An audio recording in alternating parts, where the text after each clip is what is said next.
भालचंद्र संकष्टी चतुर्थी पर भगवान गणेश के लिए इस व्रत कथा का पाठ करना बेहद जरूरी है। इस पाठ कथा का भजन करने से, सुनने से मात्र से आपकी हर मनोकामना पूर्ण होती है। आइए चलिए जानते हैं।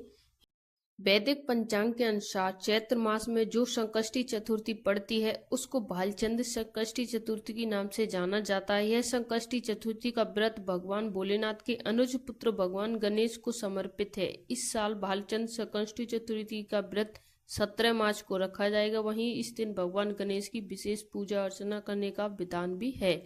वहीं अगर आप इस दिन व्रत रखें और व्रत कथा को पढ़ना जरूरी माना जाता है। आइए चलिए जानते हैं व्रत कथा के बारे में। अगर आपने इस दिन व्रत कथा नहीं सुनी तो आपका व्रत अधूरा माना जाएगा। भालचंद्र संकष्टी व्रत कथा। पुराणों के अनुसार एक बार सभी देवी देवताओं संकट में घिर गए। परेशान होकर भगवान शिव के पास पहुंचे। उस समय भगवान शिव और माता पार्वती अपने दोनों पुत्र कार्तिकेय और गणेश के साथ मौजूद थे। देवताओं की समस्या सुनकर भगवान शिव ने अपने पुत्र से कहा कि तुम दोनों में इनकी समस्या का निवारण कौन कर सकता है। ऐसे में दोनों ही ने स्वयं में खुद को योग्य बताया। दोनों पुत्र कहने लगे कि हम इनकी समस्या को सॉल्व कर सकते हैं।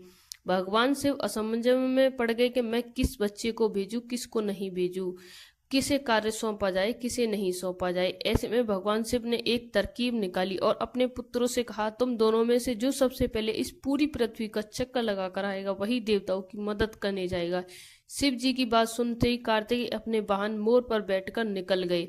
लेकिन गणेश सोचने लगे कि मैं मूषक पर बैठकर कैसे इतनी जल्दी पूरी पृथ्वी की परिक्रमा लगा के आ पाऊंगा।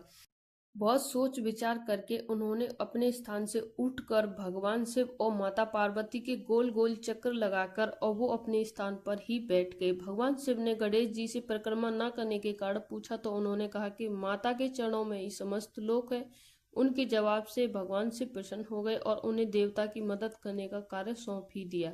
कहा कि हर गणेश चतुर्थी के दिन जो तुम्हारी पूजा और उपवास करेगा उसके जीवन में सभी कष्टों का निवारण होगा। कहते हैं कि गणेश चतुर्थी के दिन व्रत कथा पढ़ने और सुनने मात्र से सभी कष्टों का नाश होता है।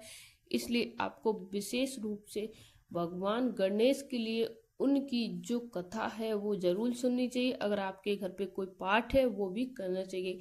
ये थी भगवान गणेश के लिए व्रत कथा। आपको कैसी लगी कमेंट करके बताना। अच्छी लगी हो तो हमारे चैनल पे ऐसी धार्मिक कथाएं मिलती रहती हैं। तब तक के लिए जय गणेश भगवान।